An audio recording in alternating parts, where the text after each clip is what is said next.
Hi guys, welcome back to D's Show and Tell.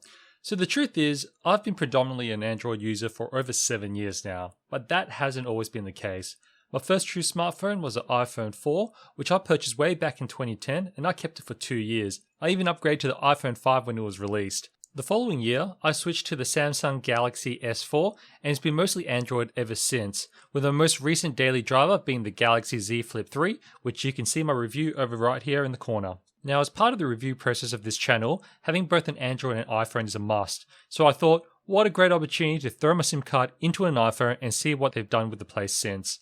I purchased an iPhone XS, stuck my SIM in, and my journey over the last 3 weeks began. I'm going to share with you 5 things I liked about the iPhone and iOS, and 5 things I didn't like about it. Then I'm going to share my final thoughts, a tip for people that are a bit adventurous and want to see what batting for the other team is like, and of course, whether I'm an Apple convert or I'm reverting back to my pagan ways. So when it comes to switching phones, you're pretty much going to be starting from scratch.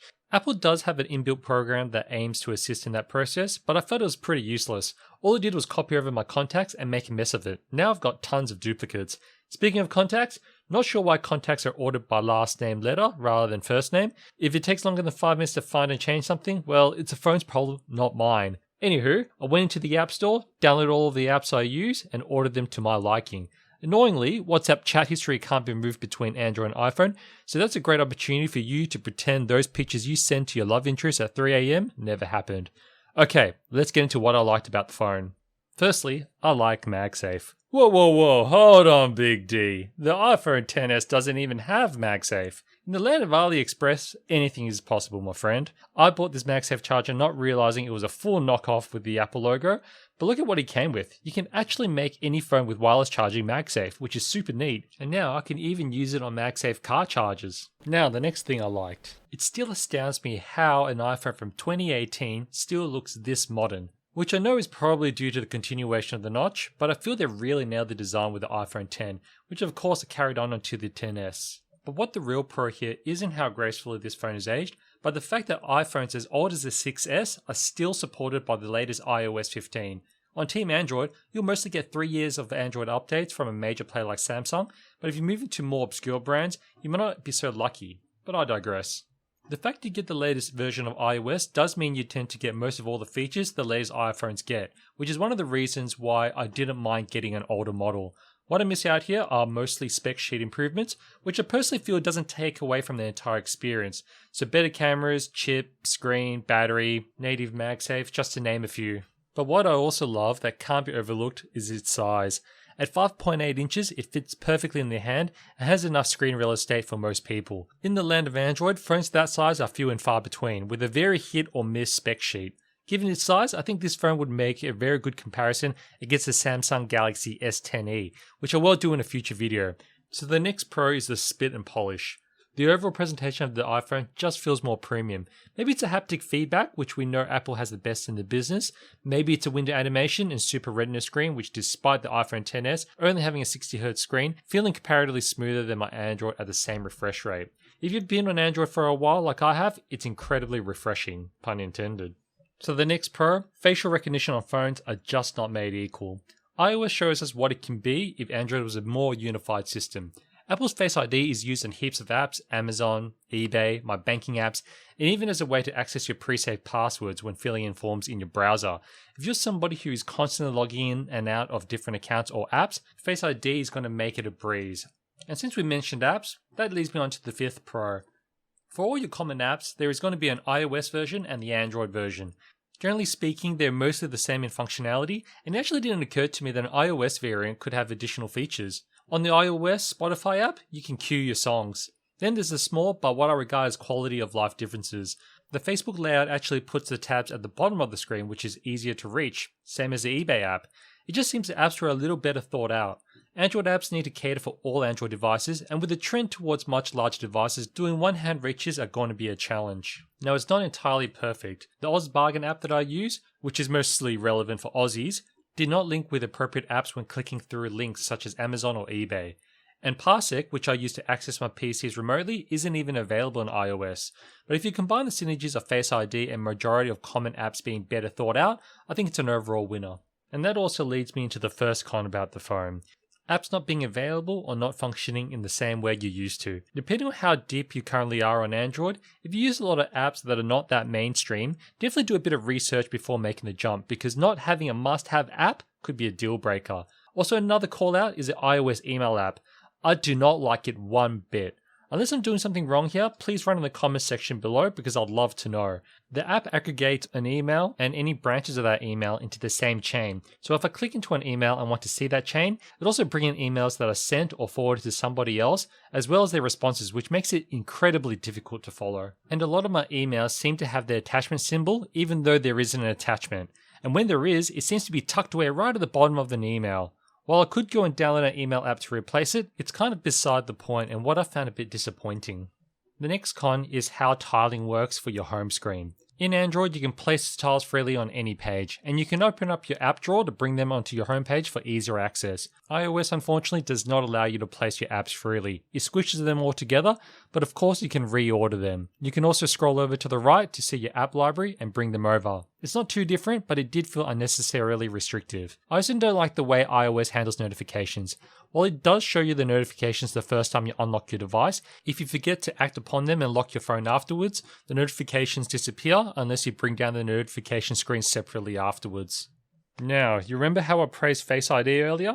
In the world of COVID, it's incredibly useless when you're out and about. You'll be punching in your PIN to get access unless you want to pull down your mask and let those COVID ferals breathe their 5G radiation onto you. Luckily on my Android phones, I use Smart Unlock, which keeps my phone unlocked when it's paired with a Bluetooth device of my choosing. In my case, the Amazfit Band 5. For similar functionality, Apple only gives you that if you have an Apple Watch. By the same token, using Apple Pay without Face ID is annoying. When using Google Pay, all I need to do is wake the screen and it allows payments without a PIN. In my case, it's up to $100. So now the next con, gestures. Don't you mean a pro, Mr. D? Gestures are the cornerstone of iPhones and what some of my mates have been trying to sell me that Apple lifestyle on for many years. And perhaps I've got clumsy fingers, but it was a really hit or miss experience. For apps that don't have a back button, swiping back didn't always work. Maybe it's because there was just too much angle in my swipe. Trying to bring top half of the phone down to touch a button near the top again, my thumb didn't get it right all the time. Gosh, I wasn't hitting 100% with getting my recently opened apps up on screen either. Dare I say it? Alright, I'm going to say it. I missed the 3 buttons on my Android. A simple double tap of the home button would also shrink my screen into one-handed mode for the hard to reach places. And now onto the last con. While you can install Google Assistant and other related apps onto your iPhone, it's still going to be lacking compared to having it natively on an Android. For example, saying, "Hey, G-Dog, turn on my aircon," isn't going to work without going into the app. Imagine this. You're outside. You're not able to use Face ID to unlock your phone because of a mask. You got to punch in your PIN. Then you have to find the app to go into it to say the command. What a pain. If you don't have much of a smart home or don't really use Google Assistant, it probably isn't a deal breaker, but if you do, it's a bit of a compromise. And that is where we're heading with the conclusion. Compromises. That's a constant feeling you're gonna have. Everything that you used to do on your Android that doesn't quite do it like you used to is going to be called that. But don't. As a kid, I remember my typical Asian parents enjoy commenting on other people's homes. They'll say things like, "I could never live in that suburb. I don't like the color of their walls. It makes a house feel dark." Or how about the classic, "Their house is within 400 meters of a cemetery, south-facing with their front door facing a T-section street, and their beds face the doorway, and therefore it's going to invite ghosts into their home and all their wealth is going to fly right out the front door." Well, the truth is, those people probably don't see it that way, and your feelings towards your mobile device is a lot like that. It's a combination of habits you've created and environments that you've adapted to along the way.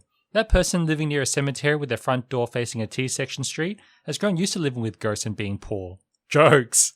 But my point is, if you've been on an operating system for a certain length of time, you're going to be used to doing things a certain way, and you've probably purchased other products to complement your phone and built your own daily routines around that. Take the iPhone for example. I don't believe having just an iPhone does iOS justice. Apple sells on the ecosystem and creating a seamless experience. The problem with that is it costs a lot of money to do that. A MacBook, an iPad, Apple TV, Apple Watch. But if I can grow the channel, I might just open my coffers to tell you what it's like. So make sure you like and subscribe. But back to the iPhone. In isolation as a standalone device, it can feel quite disconnected, particularly if you're a heavy user of Google services and have or plan to have some smart home devices.